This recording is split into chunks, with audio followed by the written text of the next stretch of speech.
suite de ce que nous avons commencé la fois dernière, à la manière de Dieu. Les choses doivent être faites à la manière de Dieu. Les cultes doivent être faits à la manière de Dieu. Vous devez apprendre à prier à la manière de Dieu. Apprendre à louer, à adorer à la manière de Dieu. La semaine passée, j'ai parlé de beaucoup de choses. Et j'ai senti qu'il fallait continuer avec ce thème qui est toujours dans le même cadre étudié.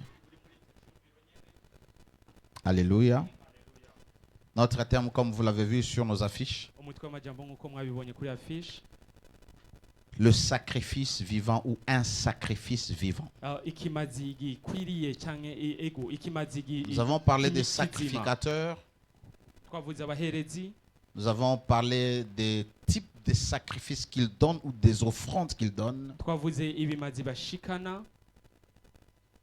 Et aujourd'hui, je vais parler du sacrifice vivant. Qu'est-ce que c'est que un sacrifice vivant? Romains chapitre 12, verset 1. C'est notre passage phare. Je vous exhorte donc, frères, par les compassions de Dieu, à offrir vos corps comme un sacrifice vivant,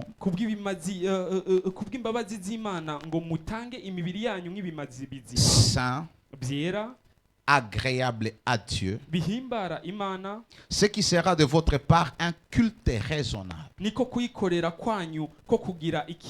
vous avais dit pendant que j'ai commencé à venir au Seigneur, le premier passage biblique qui ont affecté, touché ma vie, c'était quelques-uns de ces passages. Et je me rappelle, ma première prédication sur ce passage était intitulée « La consécration ».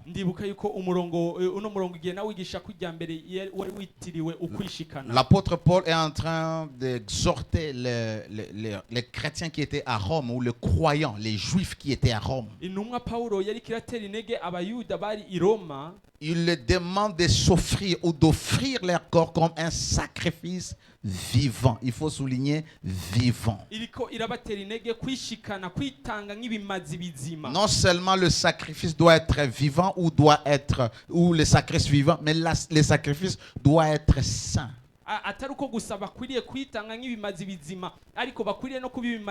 Seul le sacrifice vivant et saint peut être agréable à Dieu.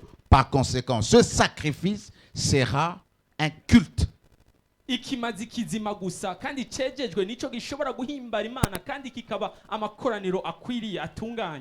Et je vous avais dit que le culte, c'est l'adoration. Un culte raisonnable. Alors, le concept d'offrir les sacrifices dans l'Ancien Testament fait référence à tout ce qui est consacré et offert à Dieu. Et nous savons que le Lévite, il y avait la tribu de Lévi. Dans la tribu de Lévi, il y avait Aaron. Et Dieu a choisi Aaron et sa famille comme les souverains sacrificateurs. C'est-à-dire les souverains sacrificateurs, pour exercer cette fonction, ils devraient sortir de la famille d'Aaron. Mais Lévi avait d'autres enfants, y compris Moïse. Et Moïse avait un enfant qu'on appelait Gershom. Et parmi les Lévites, il y avait une tribu de Gershomites. C'est-à-dire les Lévis en général étaient des aides aux sacrificateurs et aux souverains sacrificateurs. Ils travaillaient dans le sanctuaire. Il faisait le sacerdoce. Alléluia. Alléluia. Amen. Amen. Alors, une des charges des Lévites ou des sacrificateurs, c'était d'offrir des offrandes à Dieu, des victimes à Dieu. Et lorsqu'on brûlait cela, les holocaustes, lorsqu'on les brûlait, l'odeur de la fumée, c'était une odeur qui faisait plaisir à Dieu, qui était agréable à Dieu.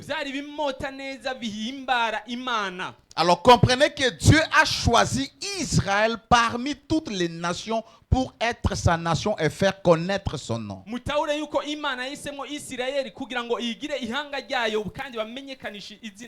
Et lorsqu'il a choisi Israël, il a choisi les Lévites pour qu'ils lui appartiennent. Bien que tout Israël était le peuple de Dieu, mais les Lévites étaient la propriété de Dieu. Ils devaient lui appartenir et il devait être à son service. Alléluia. Je pense qu'aujourd'hui, je ne vais pas te compliquer comme la fois dernière. Mais si je ne parle pas ainsi, tu ne comprendras pas ce que je vais faire. Ou je vais dire après. Alléluia. Nombre chapitre 8, verset 14 à 15. La Bible dit: tu sépareras, je réponds, Nombre 8, 14 à 15. Tu sépareras les Lévites du milieu des enfants d'Israël. Et les Lévites m'appartiendront. Après cela, les Lévites viendront faire le service dans la tente d'assignation. Première chose, tu les sépares pour qu'ils m'appartiennent. Et parmi les Lévites ne travaillaient pas. Parce qu'ils étaient la propriété de Dieu. Après cela, les Lévites viendront faire le service dans la tente d'assignation, c'est-à-dire le sacerdoce. Le sacerdoce, c'est tout simplement le service qu'on fait dans les sanctuaires. C'est ainsi que tu les purifieras. Alléluia. C'est ainsi que tu les purifieras. Et tu les feras tourner de côté et l'autre comme une offrande. Les Lévites devaient être présentés à Dieu comme une offrande. S'il faut prendre la scène, c'est-à-dire ils vont devant la présence de Dieu. Ils vont commencer à tourner les Lévites de ce côté et les tourner de ce côté. C'est comme ça qu'ils agitaient même les offrandes normales. Mais ces Lévites devaient être purifiés avant de faire le sacerdoce. Vous vous rappelez notre premier verset, nous avons dit que nous devions nous offrir comme un sacrifice vivant et saint. Ainsi, pour faire le ministère, il devrait être sanctifié ou purifié. Et voici ce que Dieu, ou de quelle manière il devrait être purifié. Nombre chapitre 8, versets 5 à 7. L'Éternel, je rentre, Nombre 8, 5 à 7. L'Éternel parla à Moïse et dit: prends les Lévites du milieu des enfants d'Israël et purifie-les. Voici comment tu les purifieras. Fais sur eux une aspersion d'eau expiatoire. Qu'ils fassent passer les rasoirs sur tout leur corps. Qu'ils lavent leurs vêtements et qu'ils se purifient. pour que Lévi ou les Lévites exercent les sacerdoces, pour qu'ils puissent offrir des sacrifices à Dieu, garder le tabernacle, porter l'arche et tout ce qui était connecté au tabernacle, ils devraient être purifiés. Ils devaient être purifiés d'abord par l'eau expiatoire. Moïse devait faire l'aspersion. Moïse devait prendre l'eau. Et cette eau n'était pas n'importe quelle eau. Des fois, lorsque je lis le Nouveau Testament, je dis, mais ces gens agissaient comme des féticheurs. Parce que ce sont des choses qu'on ne peut pas comprendre. On a tué un animal. On l'a consumé au feu. Et la cendre, on va prendre ça, on va mettre dans l'eau. Et on va commencer à verser sur les gens pour qu'ils soient purs. Et c'est ça que Moïse a fait. L'eau de l'aspersion, il devait purifier. Lorsque vous lisez ce passage, vous notez que les Lévites ne s'étaient pas purifiés eux-mêmes par l'eau.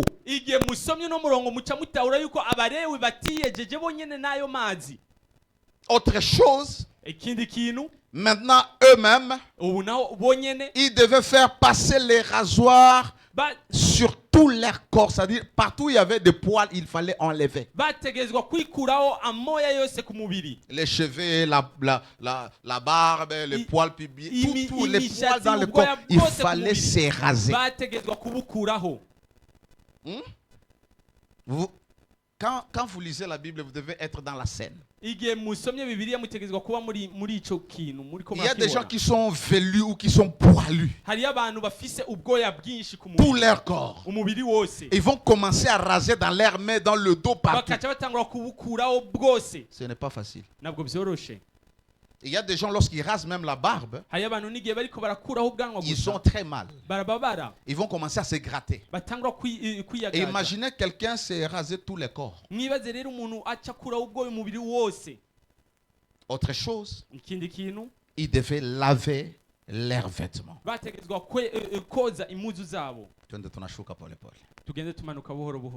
Dans la nouvelle alliance, les choses ont changé. Parce que tout ce qui était dans l'ancienne alliance, les sacrificateurs, les sacerdoces, les sacrifices, ainsi que toutes les images qui étaient dans le tabernacle, n'était que de l'ombre de la réalité des vraies choses. Toi, tu vis dans la dispensation de la réalité des vraies choses. C'est pourquoi tu n'as pas besoin de venir ici que je prenne l'eau et que je verse sur toi pour que tu sois pardonné. Alléluia. Alléluia. Alléluia. Alléluia. Parce que tout cela devait être accompli dans une personne qui s'appelle Jésus. Alléluia. Alléluia. Alors tout comme les Lévites dans la nouvelle alliance, de la même manière que Dieu les avait séparés pour qu'ils lui appartiennent, dans la nouvelle alliance, ceux-là qui ont cru au Seigneur sont devenus un peuple choisi par Dieu, séparé par Dieu pour lui appartenir. Parce que nous avons cru au Seigneur, nous sommes plus que les Lévites. Parce que nous sommes la réalité, alors que les Lévites étaient l'image, étaient l'ombre. Et les Lévites ne pouvaient pas se sacrifier comme des sacrifices vivants, parce qu'ils étaient l'ombre. La réalité des vraies choses, c'est nous. 1 Pierre chapitre 2 verset 9. La Bible dit au contraire, 1 Pierre 2, 9. Au contraire, vous au contraire, vous êtes une race élue. Au milieu de toute l'humanité, les hommes qui sont dans ce monde, qui peuplent cette terre, vous avez été élus. Vous avez été choisis par Dieu. Vous n'êtes pas chrétien par hasard. Vous n'êtes pas chrétien pas tout simplement parce que vous avez écouté l'évangile. Vous êtes chrétien parce que Dieu vous avait élu avant la fondation du monde. Vous n'êtes pas sauvé par accident. Alléluia. Vous êtes une race élue. Un sacerdoce royal. Ce que les Lévites faisaient, ils faisaient ministère dans le temple. Ils offraient des victimes, des sacrifices à Dieu. Et ce qu'ils faisaient, c'est ça le sacerdoce. Et la Bible dit que nous sommes un peuple élu, un sacerdoce royal. C'est-à-dire nous sommes les sacrificateurs du roi.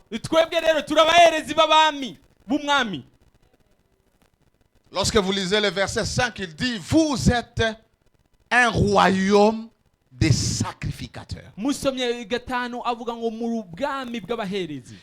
nation sainte, un peuple acquis. De la même manière qu'il a dit, les Lévites m'appartiendront, ainsi nous sommes un peuple acquis. Nous appartenons à l'Éternel.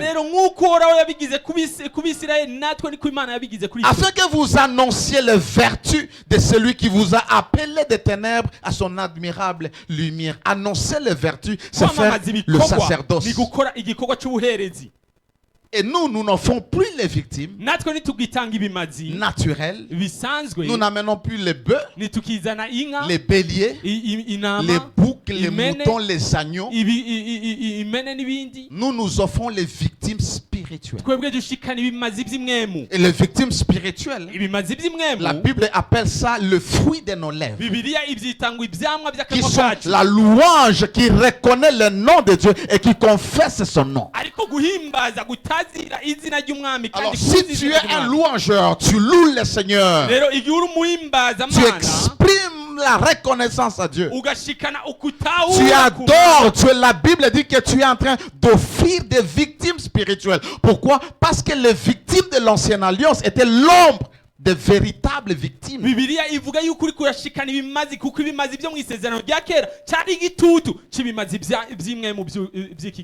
Alléluia. Alléluia. Et pour être entièrement au service de Dieu, lui rendre culte dans la nouvelle alliance, lui offrir des victimes spirituelles, nous devons être purifiés. Comme les Lévites, ils devraient être purifiés. Et Dieu a dit comment est-ce qu'ils doivent être purifiés. Premièrement, l'eau de l'aspersion pour expier leurs péchés. Alléluia. Vous savez que dans l'ancienne alliance, Dieu n'ôtait pas les péchés. Dieu couvrait les péchés. Mais dans la nouvelle alliance, Jésus est venu ôter les péchés. C'est pourquoi la Bible dit que le péché n'aura pas de pouvoir sur toi.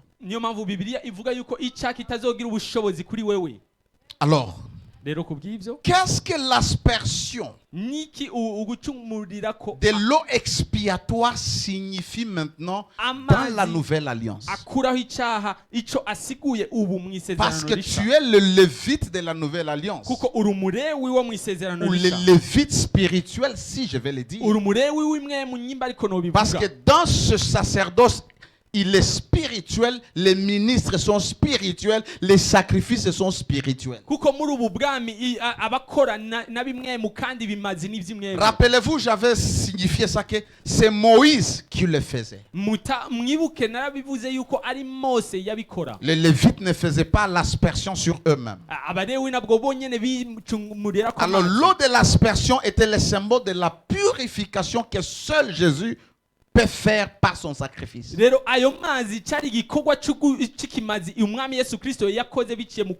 cela, il l'a fait une fois pour toutes lorsqu'il est mort à la croix. Quand Dieu te regarde, tu es pur. Mais tout simplement, tu t'essuies. Tu t'es sali. L'or qui est pur, mais a des imperfections. Les imperfections ne font pas de l'or impur.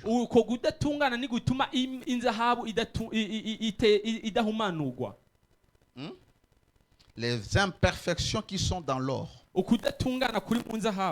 ne font pas de cet or impur. Tu as la nature de Dieu, tu as la sainteté de Dieu, tu es pur. Tu ne pêches pas parce que tu portes la nature pécheresse. Tu pêches à cause de ta convoitise. Tu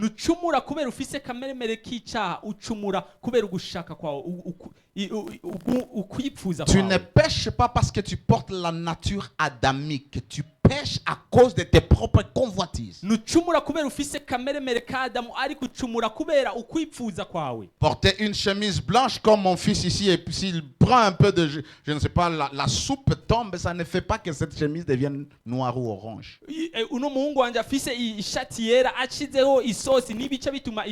La nature de la chemise, elle est blanche mais salie.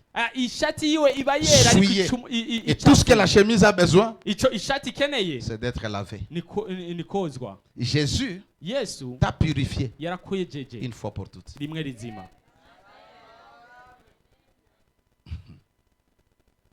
Il t'a sanctifié une fois pour toutes.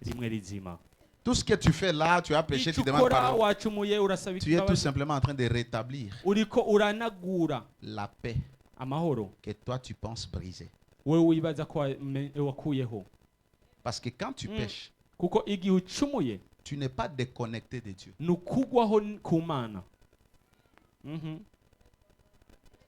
Est-ce que tu es déconnecté de Dieu? Tu restes son enfant. Il te regarde toujours pur. Mais ce qu'il attend, que tu saches ton identité. Que tu reconnaisses que ma blouse est tachée. Et je dois laver.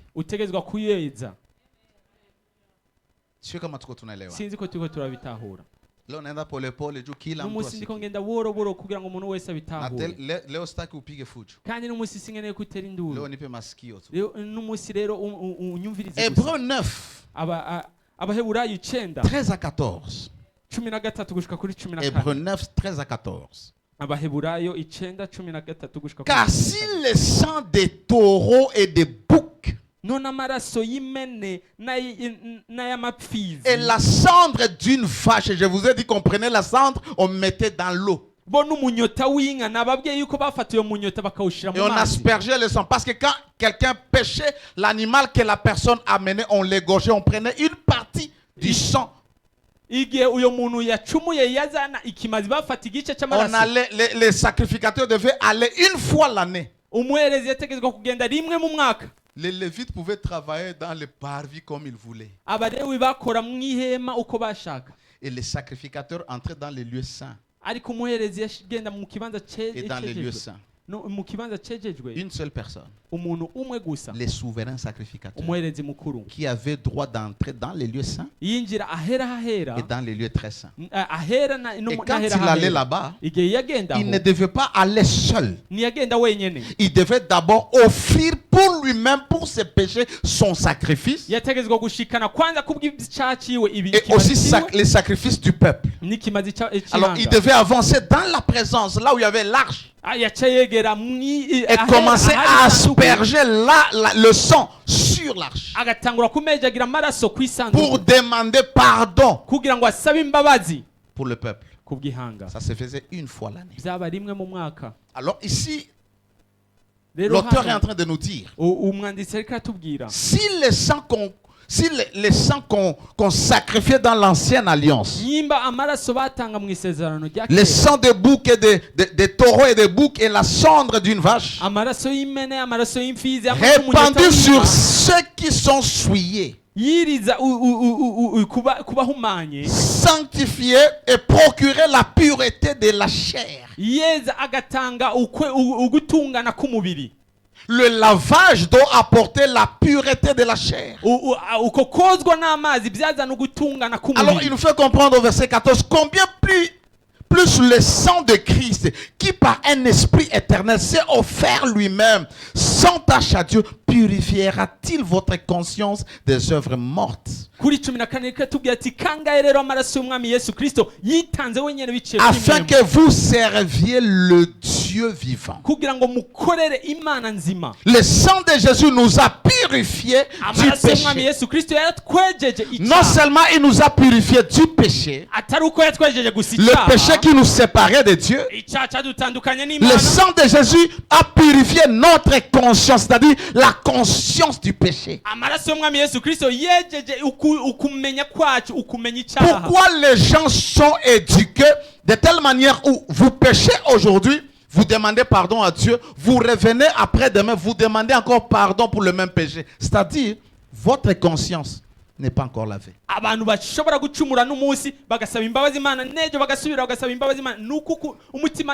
Et vous pensez que Dieu est un homme. Si tu demandes pardon maintenant, il te pardonne. Demain, quand tu viens, il se rappelle que toi, tu as encore péché.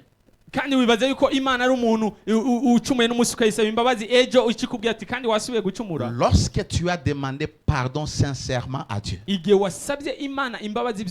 crois que Dieu t'a pardonné et qu'il ne se souvient plus de ses péchés. C'est toi qui vis dans la conscience de ce que tu avais fait en 2020. Tout ce que tu as fait en 2020, ça y est toujours. Et tu es prêt à venir voir le pasteur, amener une offrande pour qu'il demande pardon pour toi. Tu es un ignorant et Satan se moque de toi. Satan joue avec ta conscience. Christ nous a lavé, il nous a purifié, il nous a délivré de la conscience du péché, des œuvres mortes. Hébreux 10. C'est en vertu de cette volonté que nous sommes sanctifiés par l'offrande du corps de Jésus-Christ une fois pour toutes. Il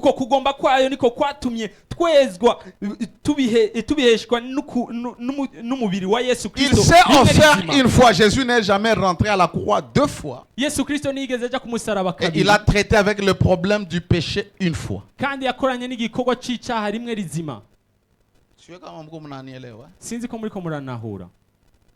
Jésus, il s'est donné pour les péchés une fois pour toutes. Pourquoi? Pour qu'il n'y ait plus de sacrifices, des offrandes pour les péchés. Rappelez-vous que ces gens-là, ils ne pouvaient pas se tuer. Ni Aaron ne pouvait pas se tuer parce que la réalité n'était pas encore venue. Quand la réalité était venue, celui qui représentait les sacrificateurs, lui-même représentait les sacrifices. Il est parti sur l'autel de Dieu comme sacrificateur et comme sacrifice. Il s'est offert. Les autres sacrifices ont tués, ont donné à Dieu des choses qui sont mortes. Des sacrifices qui sont déjà morts. Et bien qu'on brûlait, ça faisait plaisir à Dieu, mais en réalité, Dieu ne les aimait pas. Parce que si Dieu les aimait, il n'allait pas les remplacer. Si c'était réellement agréable à Dieu, il ne pouvait pas les remplacer. Alors il a pris une personne vivante qui devrait aller s'offrir, pas comme quelqu'un qui est mort, comme un sacrifice vivant, mais s'offrir à Dieu étant vivant. La Bible dit qu'il s'est offert par un esprit éternel. Tout sacrifice vivant est l'action des lèvres du Saint-Esprit. Alléluia. Alléluia. C'est en vertu de cette volonté que nous sommes sanctifiés par l'offrande du corps de Jésus-Christ une fois pour toutes. En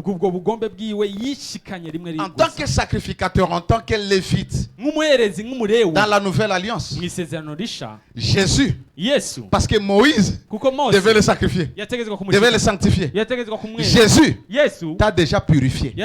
C'est-à-dire tu n'as pas à te purifier concernant le péché qui te séparait de Dieu. Jésus l'a fait. Ce que Dieu te demande, le Lévite devait se raser le poil de tous les corps. Ce que Dieu attend de toi, c'est que tu te rases tout ton corps.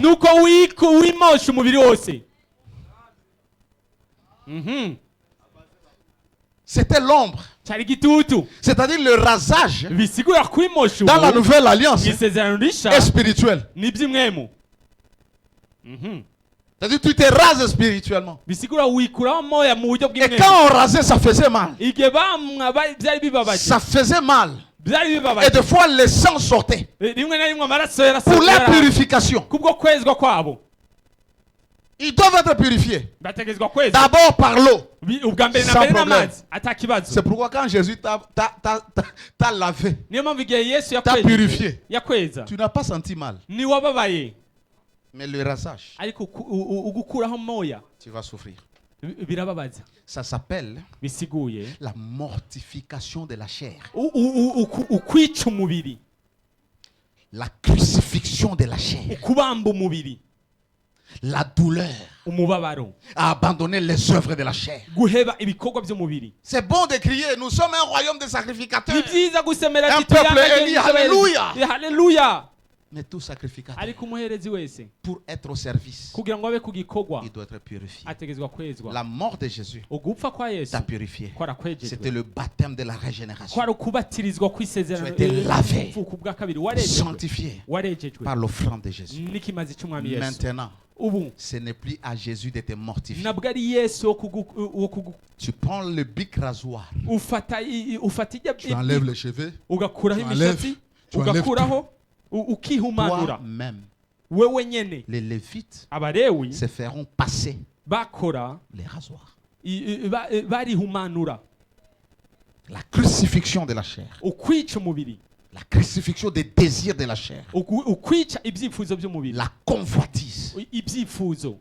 L'orgueil. L'impudicité. Le mensonge. La haine. L'orgueil. Le mépris.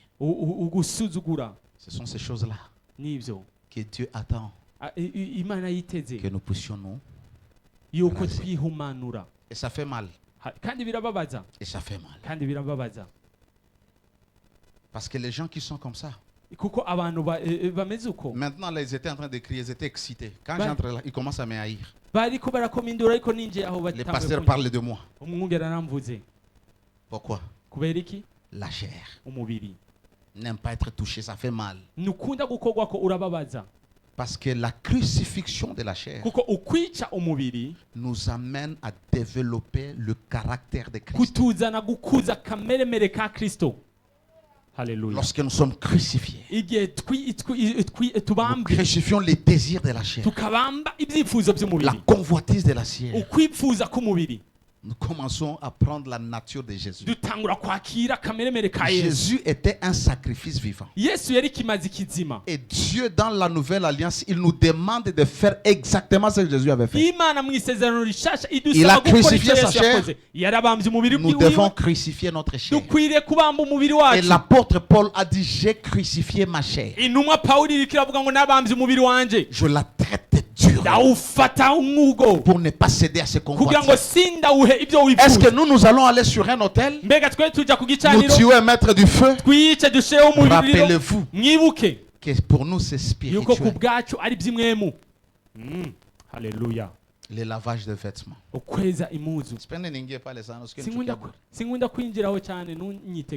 Le lavage de vêtements. Ninge maevre de la chair. Sawa? Acha kwanza niendelee. C'est intéressant. C'est édifiant. J'étais dans la connaissance pour amener la transformation. Il y a une différence entre un enseignant et un éducateur. Tout le monde peut enseigner. Tout le monde n'éduque pas. L'éducation, c'est pour faire que tu sois le produit de l'enseignement. Mais l'enseignement tout court, c'est pour te donner la connaissance. C'est pourquoi ici, nous n'enseignons pas pour te donner juste la connaissance. Nous t'amenons à la place de la transformation. Lavage des vêtements. Ils devaient laver leurs vêtements avant d'entrer là-bas. Pas après. Et j'aime lorsque vous lisez la Bible. Dieu a commencé à décrire les services avant de décrire ce que les sacrificateurs doivent être. Parce que le service de Dieu est plus grand que toi. Il y a des gens qui pensent que quand ils ne sont pas là, l'œuvre de Dieu va mourir. Non. L'œuvre de Dieu est plus grand que l'homme qui exerce le ministère. Haleluya. Niyo mpamvu rero niwiyemere ngo unakuyeho ibintu bica bipfa nibipfa kuko Imana nta muhanuzi igira. Ati Imana je ndagiye birapfa nibipfa. Nta muntu yohagarika iby'Imana. Je vous ai dit la fois dernière, quand vous servez, trouvez ça que c'est un privilège. Quand vous devez servir Dieu, prenez ça comme un avantage. On m'a programmé la modération. Ah, moi, je ne viens pas. J'aime mes histoires.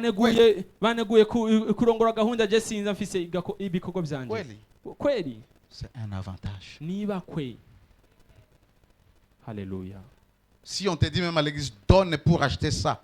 C'est pour ton avantage. Ce n'est pas pour l'avantage du pasteur. Ce n'est pas pour l'avantage de l'église. C'est pour ton avantage. Tu donnes ce que tu donnes, c'est pour ton bien. Merci, papa. Alléluia. Alléluia. Le lavage des vêtements. Leurs vêtements devraient être propres. Ça symbolise le témoignage. Vous vous rappelez, j'ai écrit un pain quotidien ici. J'ai parlé de fruits et de feuilles d'un figuier. Je crois que c'était l'année passée ou l'autre année là-bas. Si vous avez bonne mémoire. Et j'avais parlé que les fruits sont un témoignage intérieur. Et les feuilles sont les témoignages extérieurs. Ainsi, le vêtement est un témoignage extérieur. Merci, quel papa. est ton témoignage en tant que sacrificateur? Ici, il n'est pas question de ces lois mal comprises par les hommes qu'ils établissent. La femme ne peut pas parler. Bon, ok. Si la femme ne peut pas parler, donc elle n'est pas aussi sacrificateur. Dieu a fait de tout le monde les sacrificateurs, les femmes et les hommes.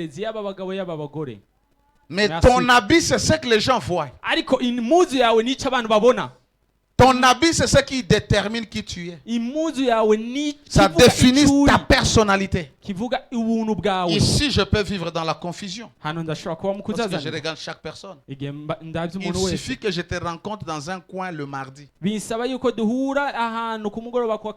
La manière dont tu seras habillé prouvera qui tu es. Parce qu'ici, de manière consciente, tu sais que je dois m'habiller bien. Mais au quartier, ton habit peut déjà me dire qui tu es et pas ce que j'ai vu le dimanche. En tant que quelqu'un que Dieu a racheté, quelqu'un qui doit servir Dieu, nous servons, ce n'est pas ceux-là qui sont ici qui servent Dieu. Tout le monde ici sert Dieu. Le fait que tu sois là-bas, tu es au service de Dieu. Mais quel est ton témoignage? Quelle est ta conduite? Quel est ton comportement? C'est ça la vie. Et on dit on doit laver. C'est-à-dire vous devez travailler sur ça. Votre mode de vie. Au ciel, c'est l'affaire personnelle. Je peux me donner, mon épouse se donne. Dieu ne coûtera jamais mon épouse pour moi. Elle sert, pour elle, pour sa couronne. Je sers pour ma couronne. Dieu ne comptera pas ses prières pour moi. Ses prières, c'est pour sa couronne. Son intégrité, c'est pour sa couronne. Mes prières, c'est pour ma couronne. C'est-à-dire je ne peux pas être là, non, ma femme fait tout. Dieu va me bénir. Oui, la bénédiction de la famille devant le Seigneur. Chacun pour soi avec ses œuvres. Alors lorsque nous travaillons sur notre témoignage, notre comportement, notre conduite, notre mode de vie, bien aimé, laisse-moi te dire, tu dois prendre ta vie chrétienne au sérieux. Ne vis pas pour les gens. Ne vis pas pour ton père. Ne vis pas ta vie chrétienne pour ta mère. Vous vous rappelez, j'ai enseigné le chrétien pousse-pousse, le chrétien chariot. On les pousse. Ils sont à l'église parce que papa prie. Ils sont à l'église parce que maman prie. Parce que si je ne vais pas à l'église, à la maison, ça sera terrible. Alors je viens. On te pousse. Vis ta vie chrétienne pour toi seul. Parce que le jour où tu passeras ce voile, le voile de la mort, tu seras seul dans ce voyage jusqu'à ce que tu arrives. Et on va te poser les questions. Pas par rapport à ton mari. Je ne priais pas parce que je ne voulais pas blesser mon mari. Toi et ton mari, c'est pour la terre. Tu équilibres tes relations terrestres, tu investis dans ton éternité.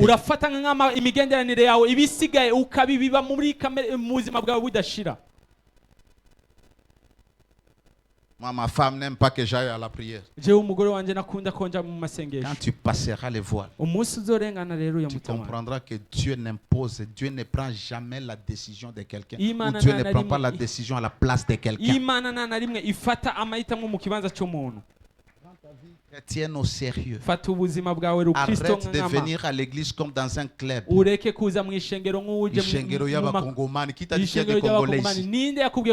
sommes les sacrificateurs du royaume. Dans cette église, il n'y a pas de Burundais, il n'y a pas de Congolais, il n'y a pas de Japonais. Nous tous, nous sommes les enfants du royaume. La communauté des rachetés. Avec votre père racheté. Alléluia. Oh! Alléluia. Amen. Nous ne venons pas ici dans un club. Ne viens pas ici parce que tu m'aimes. Moi j'aime tellement ce pasteur. Moi je vais être membre dans cette église.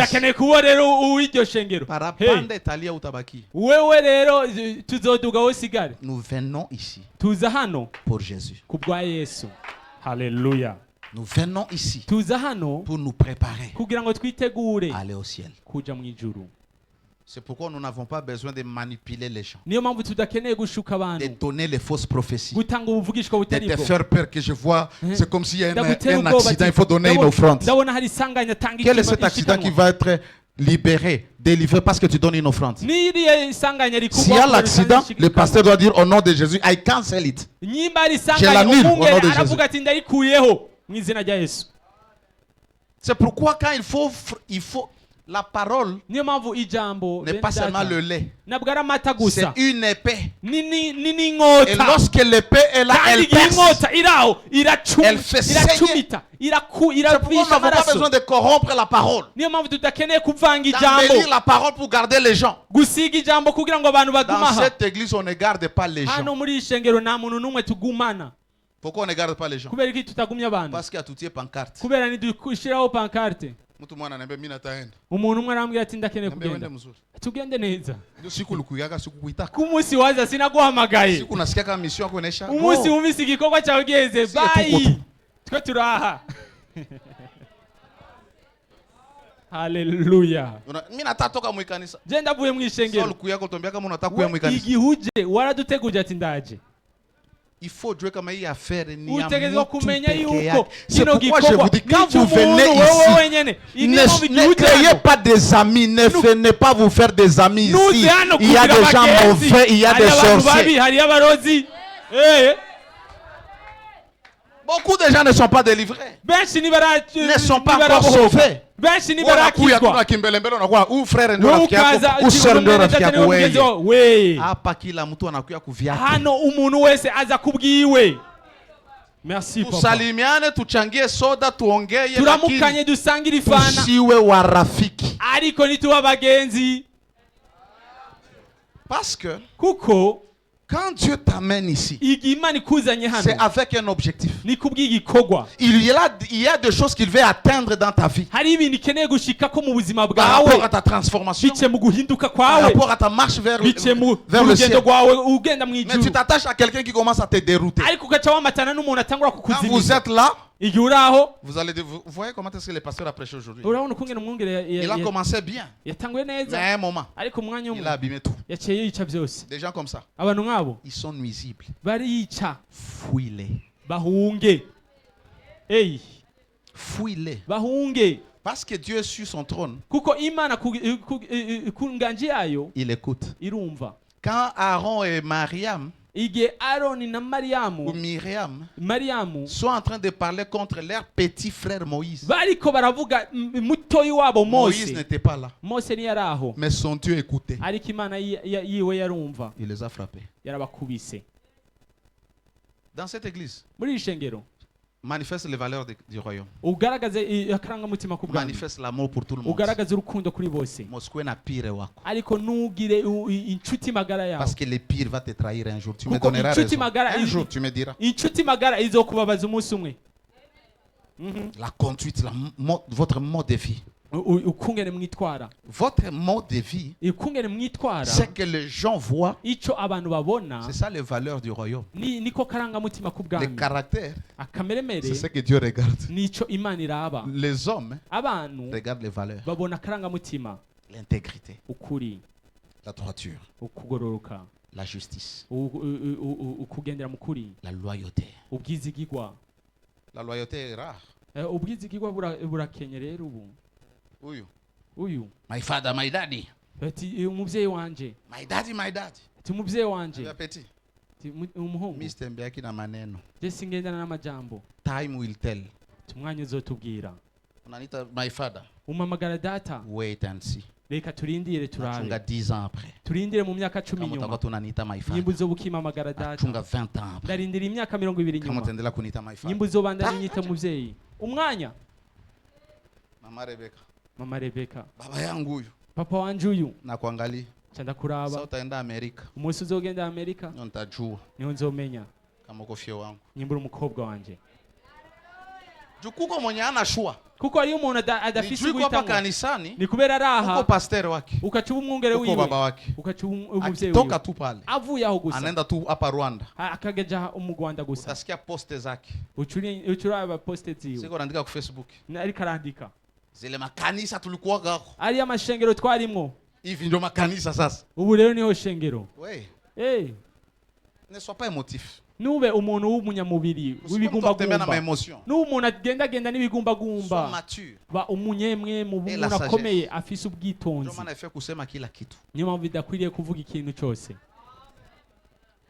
Mama yangu yuko hapa, mama yake Abel yuko hapa.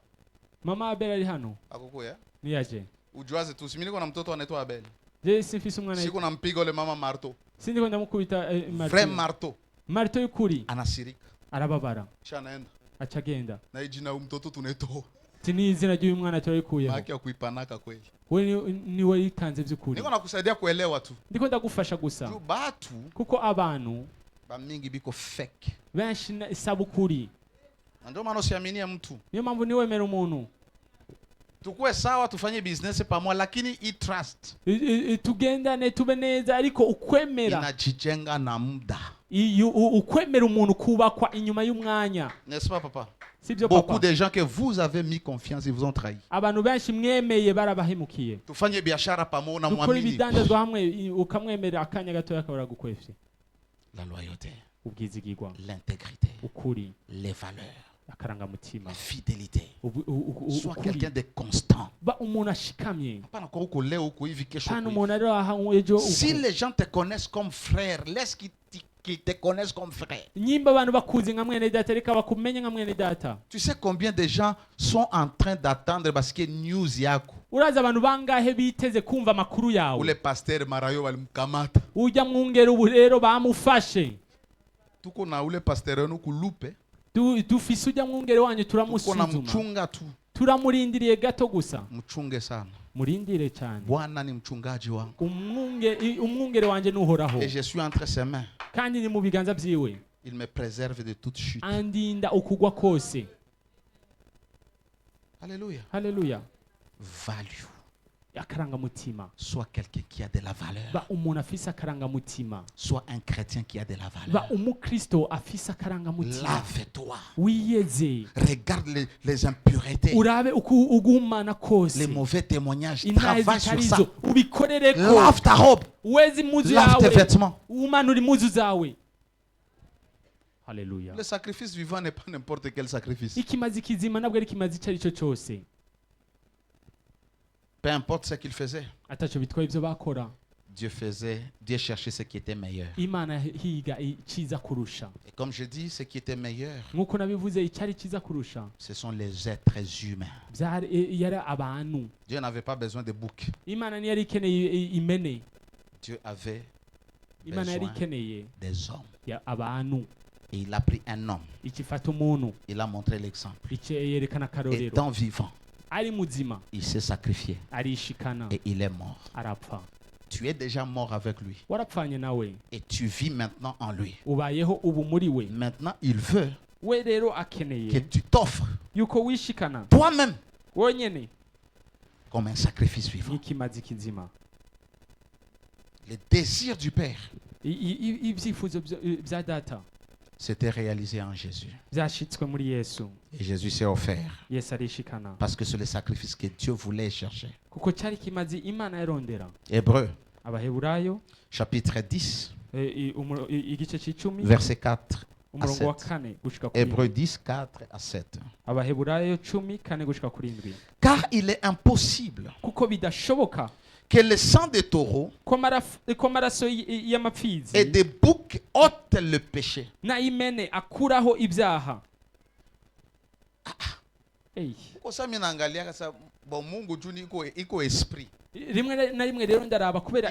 si Dieu était un homme, un humain.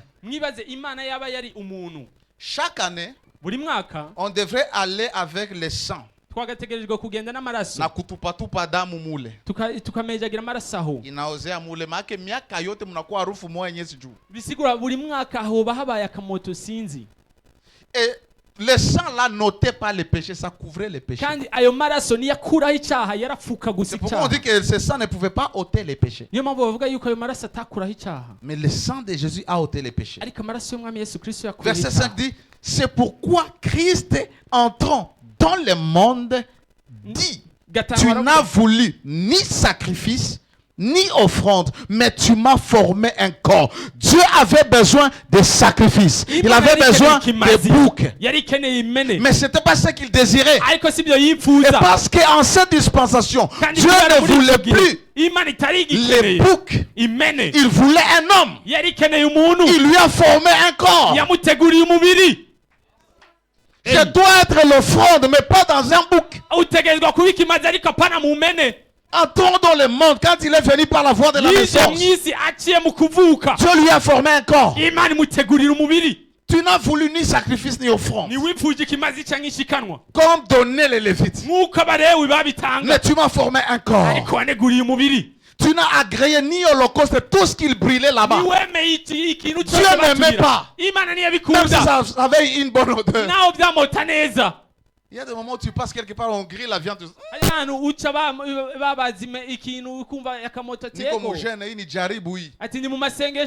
Dieu aussi, quand il sentait cette odeur, ça lui faisait plaisir. Mais il ne voulait pas. La Bible dit tu n'as agréé ni holocauste, ni sacrifice pour les péchés. Alors j'ai dit, voici, je viens dans un rouleau du livre. Il est question de moi pour faire, oh Dieu, ta volonté. Quelle était la volonté de Dieu? Offrir des victimes spirituelles. Et Jésus était le prémisse de tous les sacrifices vivants. Ephésiens 5:2. Ephésiens 5:2 dit que Christ nous a aimés et s'est livré lui-même pour nous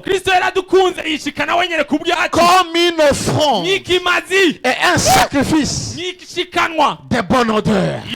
Quand il était à la croix, la souffrance, la crucifixion était exactement le feu qu'on mettait sur les holocaustes. Il passait par l'holocauste. Et quand il mourait, il était une offrande de bonne odeur pour Dieu. Un sacrifice vivant. Jésus est l'accomplissement de tout ce qui s'est passé dans l'Ancien Testament. De la même manière qu'il s'est offert. Romains 12:1 nous dit d'offrir nos corps comme des sacrifices vivants. Offrir veut dire présenter. Ça veut dire se donner. Ça veut dire s'abandonner. Ça veut dire mettre à la disposition. Quand Dieu nous dit de donner nos corps, il n'est pas en train de nous dire d'aller nous tuer. Mais il dit de nous donner à lui, de nous abandonner à lui, de nous mettre à sa disposition. Parce que nous lui appartenons. Tu ne peux pas dire que tu appartiens à Dieu si tu n'es pas à la disposition de Dieu. J'appartiens à Dieu. Non. Tu dois être à sa disposition. Tu dois te donner à lui. Volontairement.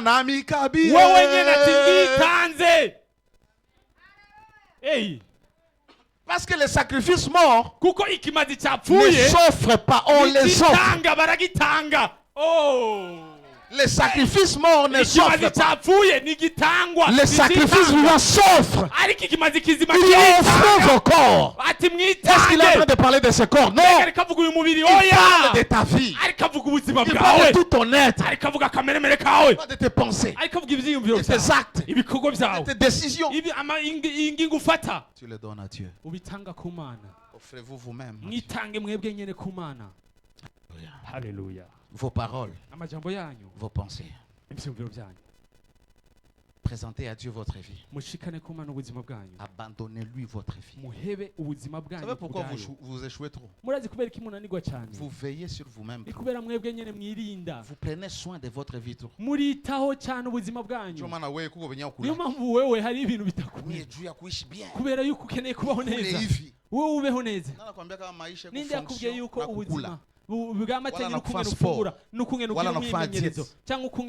Les jours de ta vie sont inscrits dans un livre. Un enfant qui naît aujourd'hui, qu'est-ce qu'il a fait? J'ai vu des gens prendre des régimes et des sports. La mort est un mystère. Et tu ne la connais pas. Elle peut venir à n'importe quel moment. Elle peut venir à n'importe quel moment. Mais apprends à vivre comme un sacrifice vivant. Alléluia. Alléluia. Tu t'offres toi-même à Dieu. Volontairement, tu te donnes à Dieu. Tu te mets à la disposition du Seigneur. C'est ça la consécration. Et c'est ça la seule adoration acceptable qui fait plaisir à Dieu lorsque tu te donnes. Tu ne décides plus pour toi-même. Tout. C'est l'esprit qui commence à faire. Alléluia. Romains 6. 12 à 13. Que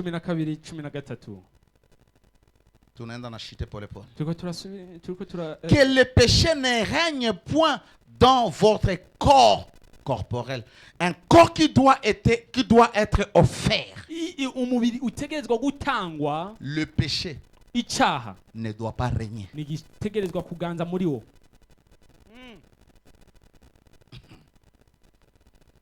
Et n'obéissez pas à ses convoitises. Ne livrez pas vos membres au péché. De la même manière qu'on offre nos corps à Dieu, on peut offrir ou donner ses membres. Livrer ses membres, c'est offrir.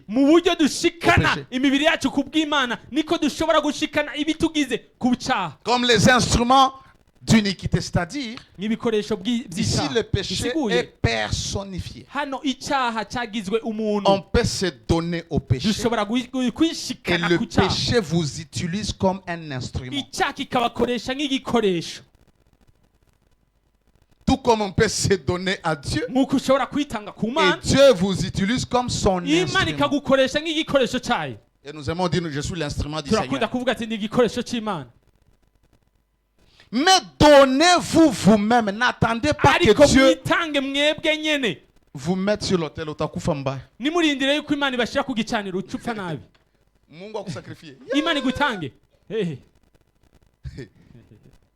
Donnez-vous vous-même.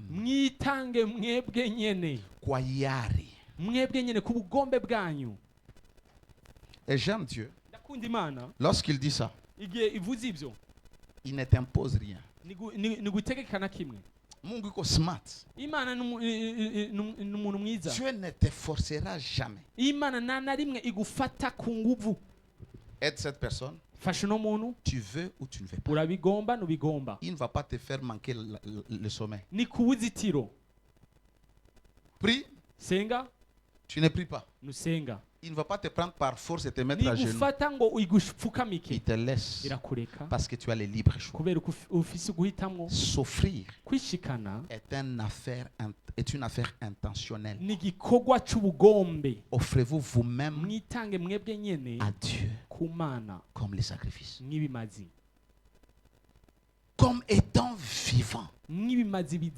Vous vous offrez pas comme étant mort.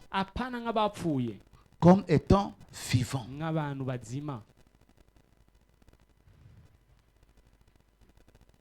Vivant des morts que vous étiez. J'avais parlé de ça. Nous étions morts en Christ dans nos péchés, mais il nous a rendus à la vie. Nous sommes vivants parce qu'il nous a rendus à la vie. Et offrez à Dieu vos membres comme les instruments de justice. Les membres sont vos mains, vos yeux, vos oreilles, vos pieds, vos organes sexuels, vos parties intimes. Dieu les demande. Il dit offrez vos membres. Non seulement vos corps, mais vos membres comme les instruments de justice. Si les pieds appartiennent à Dieu, ces pieds ne se dirigent n'importe où. Si vos mains appartiennent à Dieu, vos mains ne font plus tout. Si vos yeux appartiennent à Dieu, vos yeux ne regardent plus tout. Si vos oreilles appartiennent à Dieu, vos oreilles n'écoutent plus tout. Si votre bouche appartient à Dieu, votre bouche ne parlera plus tout. Dieu a besoin de ta bouche. Il sait que toi, tu l'aimes, tu te donnes. Mais une chose qui fait que Dieu ne manifeste pas sa gloire, c'est seulement ta bouche. Tu parles trop, tu mens trop, tu critiques trop, tu cognes les têtes des gens trop. Tu arrives ici, tu dis ça. Tu arrives ici, tu dis ça. Tu arrives ici, tu dis ça. Ça te bloque. Pourquoi? Tu ne l'as jamais offert à Dieu. Unajua kama mtu mwanatafuta kusengenya anaweza hata lipa bisi. urazi yuko umuntu ashobora kuriha bisi anaenda kanyosha akagenda mu kanyosha juu aende aseme uongo kugira agende kubesha wala aende atete mtu canke kugira ngo agende kurega umuntu. Hakuna ujinga kama huyo. Na mujinga arutuyo. Ça veut dire tu gaspilles ton argent bisigura wononye amafaranga yawe pour aller voir quelqu'un kugira ngo ugende kuraba umuntu juste lui dire des choses qui sont en train de se passer dans la famille de maman telle. Umubwire ibintu biriko biraba mu muryango wa mama naka. Jua nini? Kubera iki? Ta bouche akanwa kawe n'est pas encore pour le Seigneur. Ni karaba ku mwami. N'oublie pas que les victimes que toi tu donnes à Dieu sont les fruits de tes lèvres. De ces mêmes lèvres, tu élèves Dieu. Et tu te dis que moi, je suis enfant de Dieu. J'adore le Seigneur. Ces mêmes lèvres vont détruire Papa Célestin. Parce que tes lèvres ne sont pas encore mortes. Dieu veut le sacrifice vivant, saint, agréable. Nikwambia leo sitaki amina, haleluya. Nakubwiye n'umusisi ngene amen, haleluya. Abakristo mnakoka abantu wenye mko na effervescence. Abakristo rero mufise ukungene mu. Unaona aspirine effervescence kitia mai. Muramaze kubona kinini kibiragira. Bana ubiri neno hapo unachangamka. Barashobora kwigisha ijambo ugacangamuka. Una vibre. Ukitoka tu hapa. Hai uvuya ukachuhura. Ile neno likuexcite. Iryo jambo riba ryagushutse gusa ariko ni ryaguhinduye. Wachele vitu ya masantima. Hii royaume ya Mungu hakuna ya masantima, ma feeling. Ubwami bw'Imana na bintu by'ibigumba gumba ibyo kwiyumva mu ibintu. Unaabudu haleluya. Ugatazira ati haleluya, feelings gusa. Mungu anagusa roho yako, ana besoin ya feeling. Imana ikora ku mutima wanyu, nikeneye ibigumba, ikeneye kuguhindura. Jua kikubadilisha na mfanana na Kristo. Kugira ngo iguhindure use na Kristo. Est-ce que vous offrez vos pieds? Mbega murashikana ibirenge byanyu. Tu quittes ici. Uvuye hano. Là déjà pasteur ashakawia. Ubu nyene pastor yatevye. Na kwa taarifa yako leo tutoki 12h mpaka nimalize. Kandi rero kubwa makuru yawe n'umunsi ndisoka saa 6 makamejeje. Jua nini? Roho iko nakupiga uko na rendezvous. Umutima wawe ufise gahunda. Ku ghetto moya hivi. Ghetto iraho.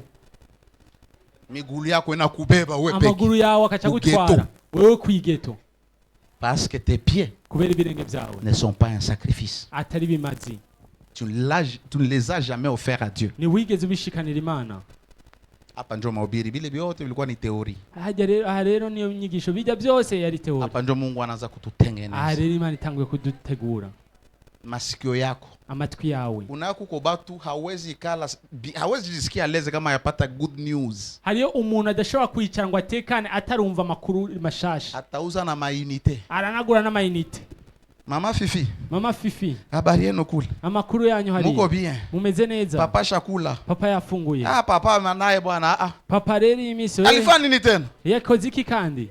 Ile kufa vile ko jua kombea. Kujya rero si kugira ngo gusengere. Apate news. Mama Fifi ni wewe. Ashaka makuru. Apate news. Ashaka makuru.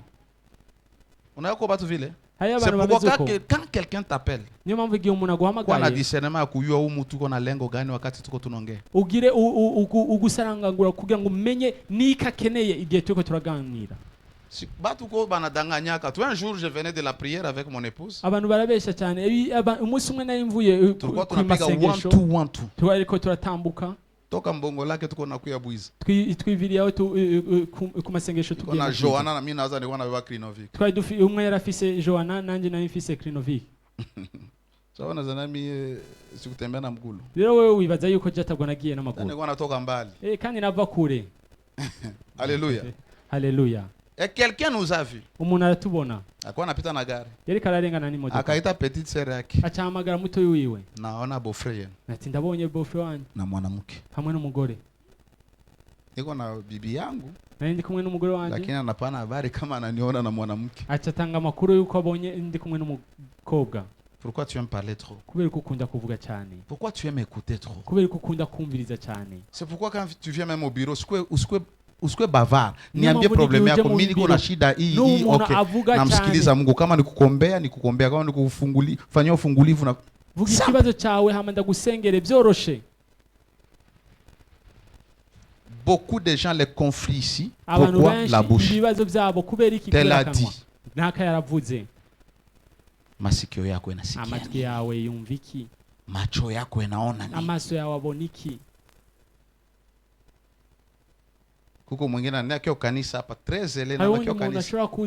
Surtout ba frère. Cyane cyane bene data. Macho yake ni banamuke tu. Amaso yiwe ari bashiki. Yeye hawezi angalia Yesu. We naraba Yesu. Tulisemaka tukikuya hapa. Twavuze yuko aje hano. Focus. Inumbero yawe. Les 24 vierges.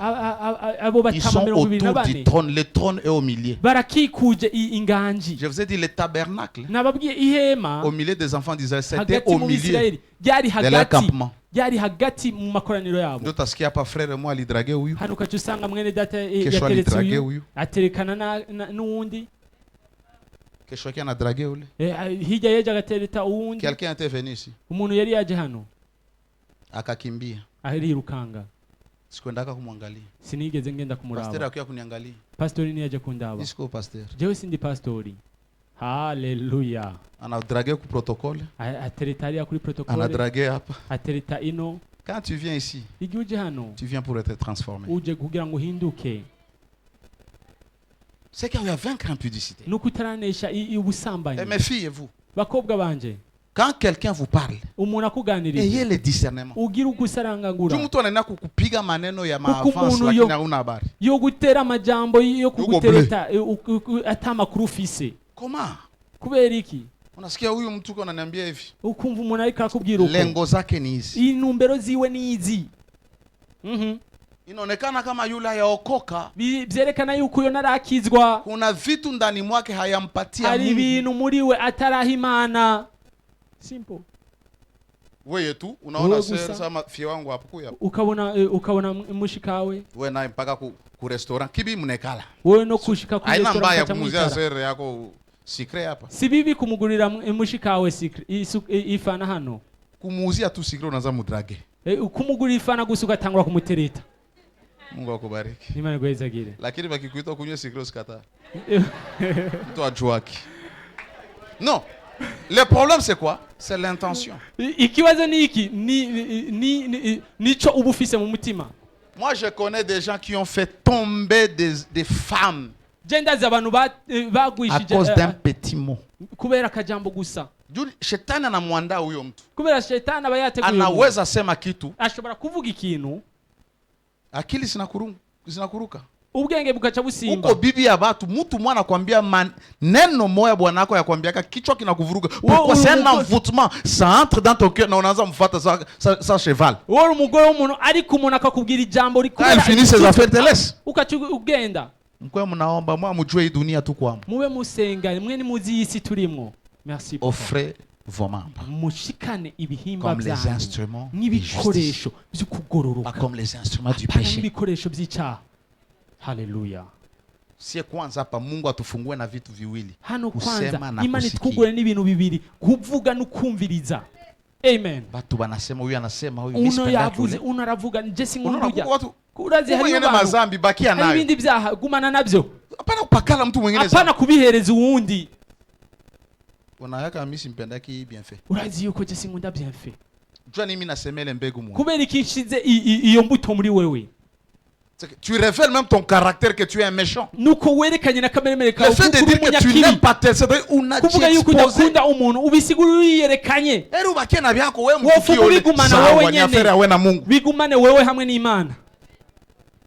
Ton cœur doit être donné à Dieu. Hallelujah.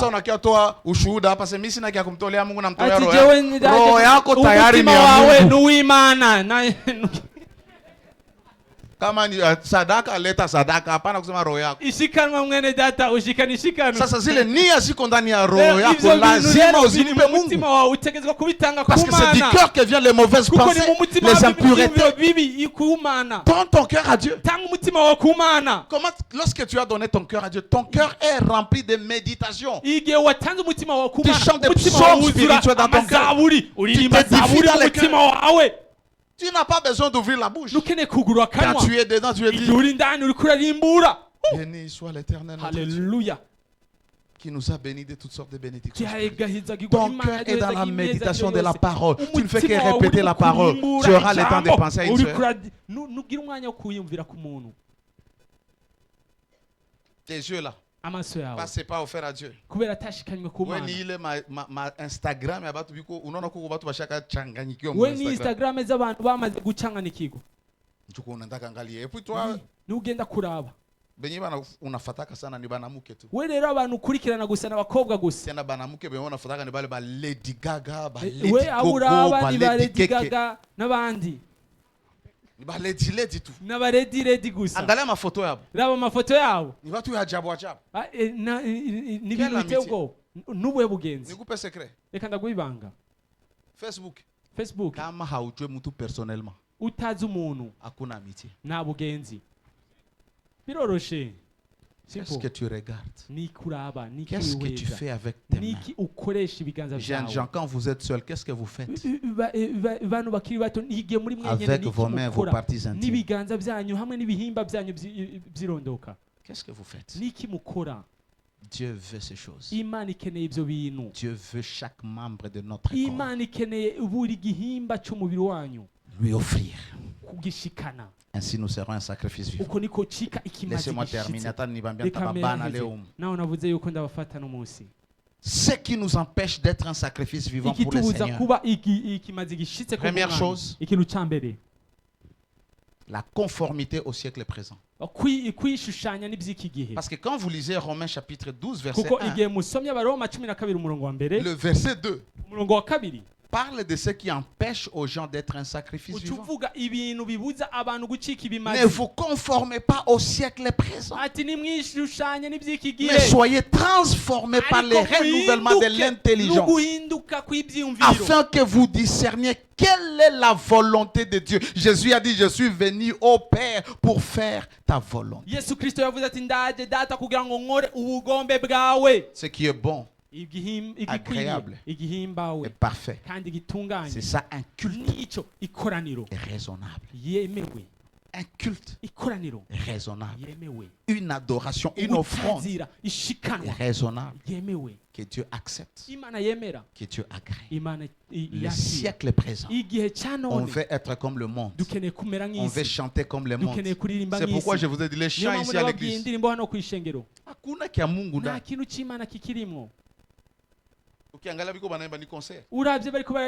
Ni spectacle. Il n'y a pas le culte. Et je vous avais dit, vous pouvez avoir des bons cantiques, mais Jésus n'est pas au centre. Alléluia. Le siècle présent, nous voulons être. Qui vous inspire? Quand vous vous habillez, vous regardez. Quand vous voulez parler, vous regardez. Qu'est-ce que vous copiez? Je vous ai dit. Les gens copient les mondes.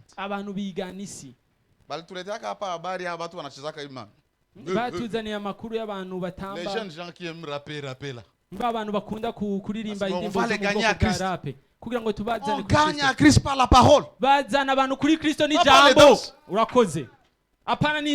Les jeunes, il faut kufanya wanataka. Hakuna cha kufanya kile wanataka.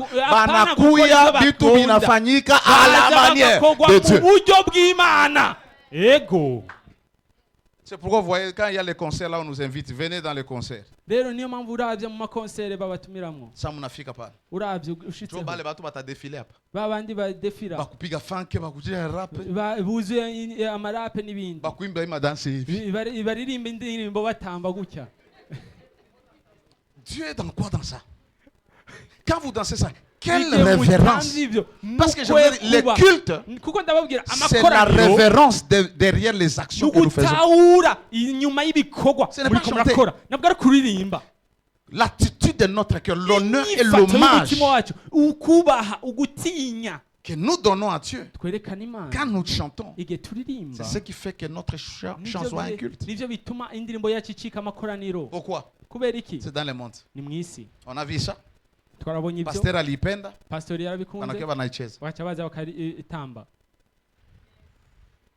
Le siècle présent. Faire les choses à la manière du monde.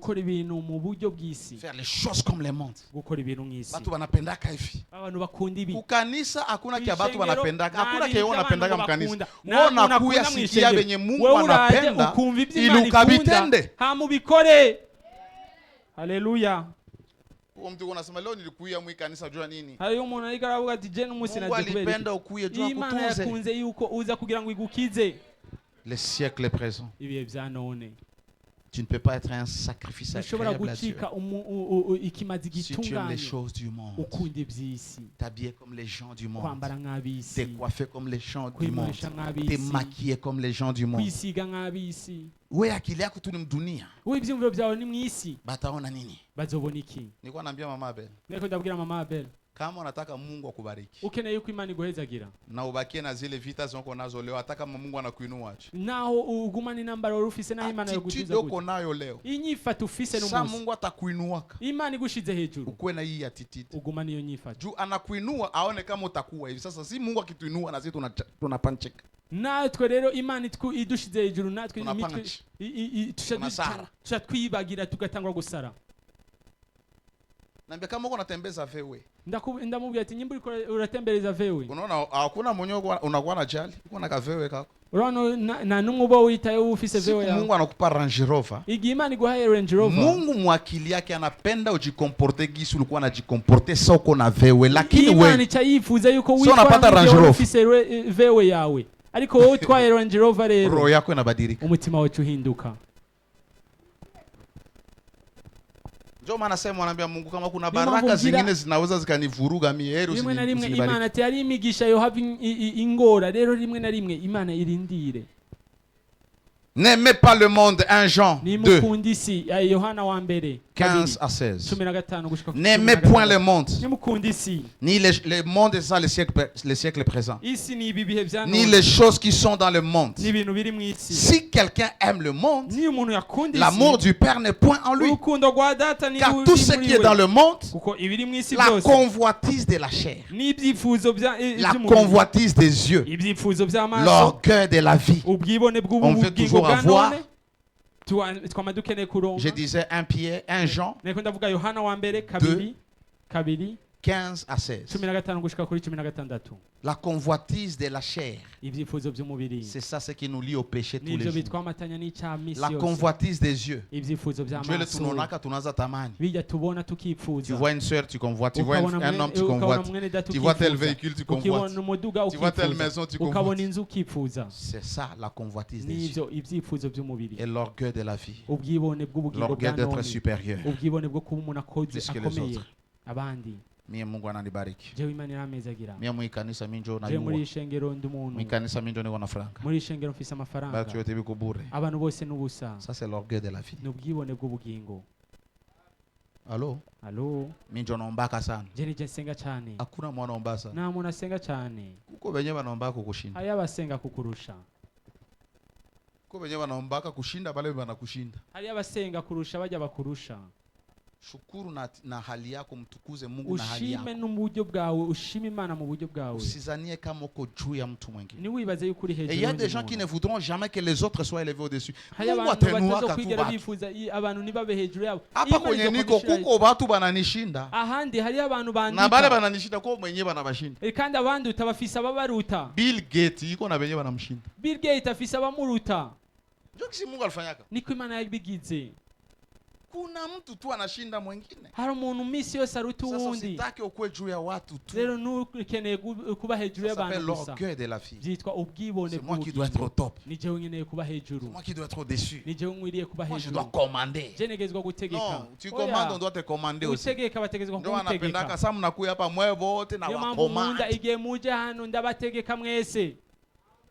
Niambia mama Rebecca shimama. Vuze mama Rebecca haguruka. Shimama. Haguruka. Kuya. Uze hano. Unakia joni? Uje kubera iki? Juna kukomande. Kubera ndagutegetse. Wenda ikala.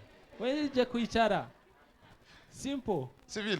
Hallelujah. Lakini kawaida tu. Ariko mu buryo busanzwe. Maisha ya kawaida. Mu buzima bwa siwezi nikamkomande. Sinshobora kumutegeka. Kweli bongo.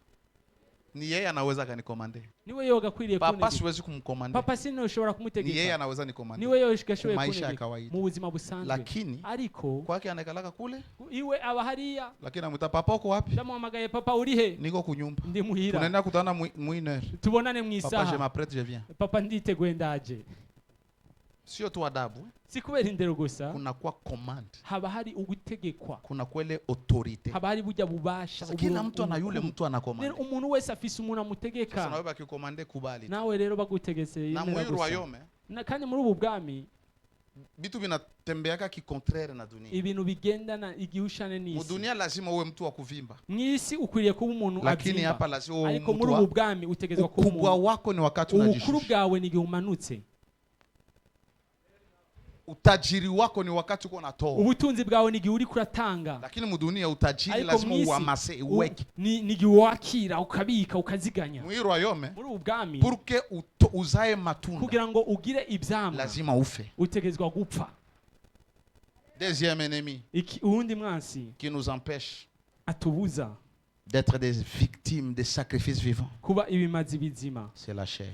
N'umubiri. Nitafuta nikazi hapa juu muniambie nirudilie. Nashatse kwicarira hano kubera mwambye nsubira. Lakini saa zinaenda. Ariko amasara agiye. Basipokea kwa imani. Rero wakira ibi mu kwizera. Na kwa furaha. N'umunezero. Galates 5. Abigalatiya 5. 19 à 21. 19 gushika kuri 21. La partie A. Igice A. La chair. Umubiri. Or les œuvres de la chair, ibikorwa by'umubiri, ce sont l'impudicité. N'ubushakanye. Kitu kinatutuma sie kujitoa kwa Mungu. Ikintu kidutuma twebwe twitanga ku Mana. C'est l'impudicité. Ubushakanye. L'impureté. Ugumana. Galates 5. Abigalatiya 5. 19 à 21. 19 gushika kuri 21. La dissolution. Ukwivanga. L'idolâtrie. Ugusenga ibigirwamana. La magie, ubunyamareba, les inimitiés, ubushakanyi, les querelles, induru, fujo, ibibazo, les jalousies, ukwifuza. Jua nini tule njoko karibia papa? Kubera iki ujya wenyene ari we yegereye papa? Kama uko unanikimbia, mimi benye wanakuya karibu yangu watakuwa karibu yangu. Uri kuramunga abanye le pasteur ne chasse personne. Murazi yuko umwungere atirukana umuntu n'umwe. Mais les gens se sentent s'approcher du pasteur. Ariko umuntu yumva yo kwegera umwungere. Et celui qui s'approche de moi, plus il s'approche de moi, plus il se rapproche de moi. Uko nyegera niko aba yegereye Imana. Savez ça? Murazi ibyo? Wewe unisogele yake. Wewe nunyegera. Mwenye uko na courage nikitoka kule nakia papa, uko bien. Umuntu yumva bishatse araza akambwira ati papa urakomeye. Serge alemlete papa J. Eti muzanire papa J. Nitekatala. Ndayanga. Tekoni. Ndayinwa. Kesho nakuwe. Ejo nje. Papa nilikuwa nakuya tu nione kama uko hapa nikusalimie. Papa naende kukuraba ndakuramutse. Kisha nakwambia ikala. Nakubwira ati cara. Kisha unanipoze question 2 3. Ukambaza ibibazo 2 3. Kila siku nakuwa nakuya unanipoze question 2 3. Wewe buri munsi uraza ukambaza 2 3. Wewe n'uburi nyegereye. Laissez-moi vous donner un secret. Reka ndabahereza ibanga. Ici à la chair on ne donne presque rien. Hano kugicaniro naco dutanga. Les gens reçoivent en particulier. Mu buryo bw'umwihariko. Bale bana nisogeleaka. Bajya wakati bananiuliza maswali mengine. Igihe bambajije ibibazo. Na wapatia zaidi. Ndabahereza cyane inawasaidia. Hama nkabafasha. Wanakuwa na avance. Bakagira wanapata busara. Bakagira ubwitonzi. Lakini nikuye hapa napana ujuzi. Ariko nje hano nanga ubumenyi. Hallelujah. L'idolâtrie, la magie, les inimitiés, les querelles, les jalousies, les animosités. Tu sais, il y a des gens qui ont des réactions comme un animal. Hari abantu bafise ishavu nkaho ari igikoko. Hata yo atakumetriza hata kamera ataangalia bei yake na mafaa yake ashavuye naraba ino kamera ibiciro byayo nibiki arayita hasi kubera ishavu. C'est l'animosité. Mukishwana naye lazima na damu itoke. Il y a des gens comme ça. Kama ya kutoa damu yasikia bien. Hari umuntu ameze uko atarakuvisha maraso niyumva neza. Kama uko frère uko sero ngana tabia kupigana unasikia ka bien upigane. Gute uri mwene data ukumva wumva wonyene wo gwana ugakubitana. Soki hata bibi yako anakuchokoza muminye. Bisigura n'umugore wawe akugize ikintu ngumva umengo umufata ukamukubita. Tu tapes ta femme. Si quoi t'aniambia utajua mimi ni nani? Unapiga mtu. Munapigana. Non, c'est l'animosité. Alléluia. Les disputes, ugomvi. Ikeba. Mkanisa watu wanagombana. Abantu kwisengero bakanga. Les divisions, les sectes. Kwitandukanya. Les divisions et les sectes, c'est presque la même chose. Groupé à umugwi. Ma fille ici. umukobwa wanje hano, le groupe de mon fils. umugwi w'umuhungu wanje. Christelle eko na batu yake. Christelle akagira abantu biwe. Bienfait kona bake. Bienfait akagira abantu biwe. Mama Abel eko na bake. Mama Abel akagira biwe. Mon frère, vous appelez comment? Trésor eko na batu yake. Trésor akagira biwe. Vous êtes la sœur de Trésor? Vous appelez la sœur comment? Christelle. Christelle aussi. Vous l'avez ndugu yako, mtasalimia. Hein? Christelle na groupe. Alors vous trouvez dans l'église il y a des groupuscules. Les protèles, les protèles. Les enfants de Dieu. Ne marchez pas comme ça. Ici nous avons un père. Il s'appelle Jéhovah. Il n'y a pas de groupe. Et ne vois pas quand les gens s'approchent de moi, dis que c'est son groupe, non. Je n'ai pas de groupe et je n'ai pas d'amis. Parce que je suis un impact pas pour me faire des amis. Ça, ouais. L'envie. Ma fille, montre-moi ton truc là. Ça s'appelle comment? C'est une personne. On a tous les tricots qui parlent au chat. C'est ça l'envie. Celui qui envie, il aime que ce qui appartient à l'autre soit pour lui. Et un jaloux veut que ce que l'autre est, que lui le soit.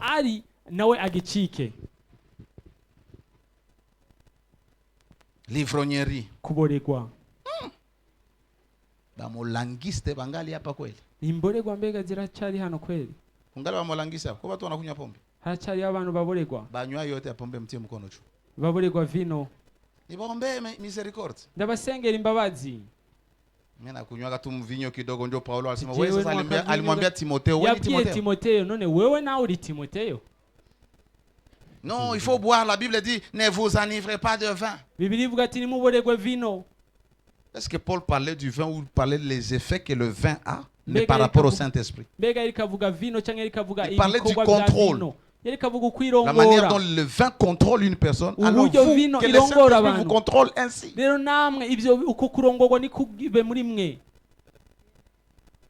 Unatoka hapo naenda beach unakata kwanza ubuya ukaja kuri beach ukabanza ugafata ikirahuri cyawe. Non, vous qui travaillez dans des trucs là, est-ce que vous ne goûtez pas un peu? Il ne faut pas oser. Les excès des tables. Ou la fille.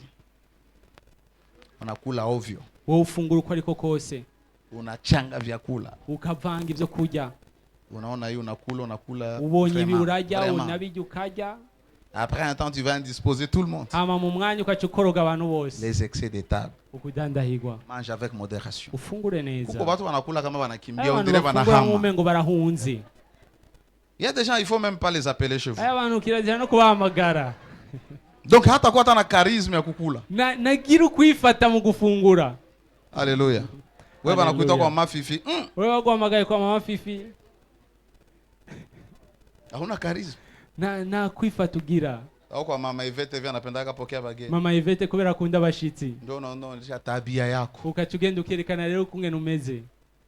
Haleluya. Haleluya. Eri unakula unabakia na njala lakini unabakia na personality. Ariko ukagumana ubuntu. Una personality. Ukagumana ubuntu. Nikwambia kama niko na educate. Nakubwiye ndiko ndakurera. Unaba Zorobabel bangali kitu. Murazi ba Zorobabel baracari. Qui es-tu grande montagne devant Zorobabel? Begurinde Zorobabel imbere wa musozi imbere Zorobabel. Grande montagne. Umuntu akaca yiyarurira rero umusozi. Et dit tu seras aplani. Ati uraca bugufi tu. Colossiens 3:5. Ayo Kolosaya 3:5. Faites mourir Mwice les membres qui sont sur la terre. Quand on parle de membres, je vous ai dit que c'était nos membres, nos parties. Mais ici, il y a le membre spirituel, les membres intérieurs. Et on nous précise les types de membres. Ces membres, on les connecte avec les œuvres de la chair. Les membres qui sont sur la terre, l'impudicité, l'impureté, les passions, les mauvais désirs et la cupidité, qui est une idolâtrie. L'idolâtrie dans l'église ces derniers temps, ce n'est pas amener une statue ici et commencer à adorer. Non. L'idolâtrie à l'église, c'est commencer à prendre l'homme de Dieu au-dessus de Dieu. Il y a des gens qui veulent respecter le pasteur plus que Jésus. Ils aiment honorer leur pasteur plus que Jésus. L'idolâtrie, c'est lorsqu'on n'est plus dans la bonne cause. Tout ce qu'on fait, c'est l'argent. On veut l'argent. Avoir l'argent. Parce que la cupidité, c'est une idolâtrie. Tout ce qu'on fait à l'église, c'est l'argent. Séminaire, argent. Prophétie, argent. Ça me parle tout. Léon, amenez l'argent du prophète. L'offrande du prophète. La cupidité. Même les prédications. On prêche l'abondance. Comment devenir riche.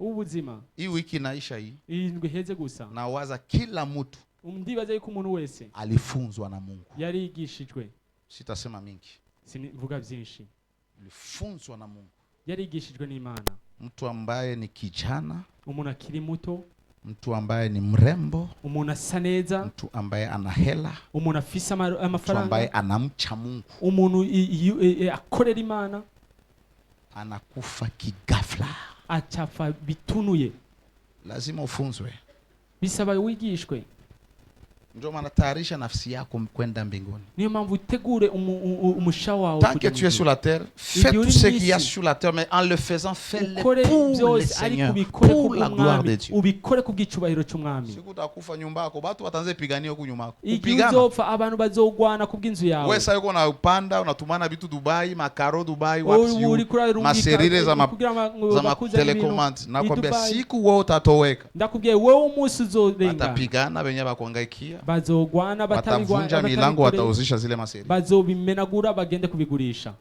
sasa kwenye ikao usijime rero ahantu wicara lakini akili yako ariko ivyumviro byawe isiko mu ibi bitu nibibe muri ibi bintu haleluya Romains 13 14 Roma 15 souligne ça je m'inamalizie hapa mais revêtez-vous du Seigneur Jésus-Christ pour être un sacrifice vivant, vous devez revêtir le Christ. Et n'ayez pas soin de la chair pour en satisfaire les convoitises. Alléluia. Alléluia. Nous devons offrir nos corps, offrir nos vies à Dieu. Nous devons mourir au péché et vivre en Jésus et nous donner nous-mêmes à Dieu. Alors notre vie, notre culte, tout ce que nous faisons, ça sera un sacrifice vivant. Dieu n'a plus besoin de sacrifices des morts, des cadavres. Il veut que nous puissions nous donner pour lui, le servir.